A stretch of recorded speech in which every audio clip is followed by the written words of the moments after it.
بات کریں گے ان سارے معاملات کے حوالے سے۔ علی محمد خان صاحب کیسے ہیں آپ؟ خیریت سے؟ السلام علیکم بیرل صاحب، ٹھیک ہیں؟ خیریت ہے؟ اللہ کا کرم ہے سر۔ آپ سنائیں کیسے حالات ہیں، کیسے واقعات ہیں، شب و روز کیسے گزر رہے ہیں، کوئی حالات کس طرف جا رہے ہیں؟ یہ جتنی بھی ڈیولپمنٹس ان کا ذکر میں نے کیا ہے ابھی انٹرو میں، کس طرف جا رہے ہیں حالات آپ کے خیال سیاسی طور؟ میرے خیال میں حالات ٹینس ہیں اور حالات اب نارمل ہیں، اور ہونا تو یہ چاہیے کہ اتنا ٹائم گزرنے کے بعد بہتری کی طرف جائے، لیکن وہ کہتے ہیں کہ تالی ایک ہاتھ سے نہیں بجتی، تو تحریک انصاف تو اپنا جو ہے لائے عمل سامنے رکھ رہی ہے، اور بار بار یہ بات ہم کر رہے ہیں کہ اس مسئلے سے پولیٹیکلی ڈیل کریں اور آئیں، نکلیں اس مسئلے سے اور آگے جائیں۔ 9 مئی کا جو یہ جن ہے، اس کے جو ہیبت ناک سائے ہیں وہ پورے ملک پہ چھا چکے ہیں، اس سے نکلیں۔ جس نے غلط کیا ہے اس کو سزا ضرور ملے، لیکن اس کی پاداش میں ایک اتنی بڑی جماعت کے ساتھ جو ہو رہا ہے وہ بالکل غلط ہے۔ آپ نے دیکھا، آپ نے پوچھا کیا صورتحال ہے، تو بھائی صورتحال یہ ہے کہ ایک ریاست اور 2 دستور ہیں۔ اسی پنجاب میں اور اسی لاہور میں 2 دن پہلے میاں نواز شریف صاحب کا اتنا بڑا جلسہ ہوا، حالانکہ وہ مجرم ہیں، میں نہیں کہہ رہا، عدالت سے اور سزا یافتہ ہیں۔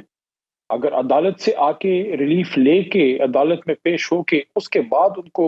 جو ہے وہ جلسے کی اجازت ملتی تو وہ ایک اور صورتحال ہوتی، لیکن اس پہ بحث کی بجائے اس نقطے کو دیکھیں کہ ان سے بڑی جماعت اور ان سے زیادہ پولیٹیکلی ایکٹیو جماعت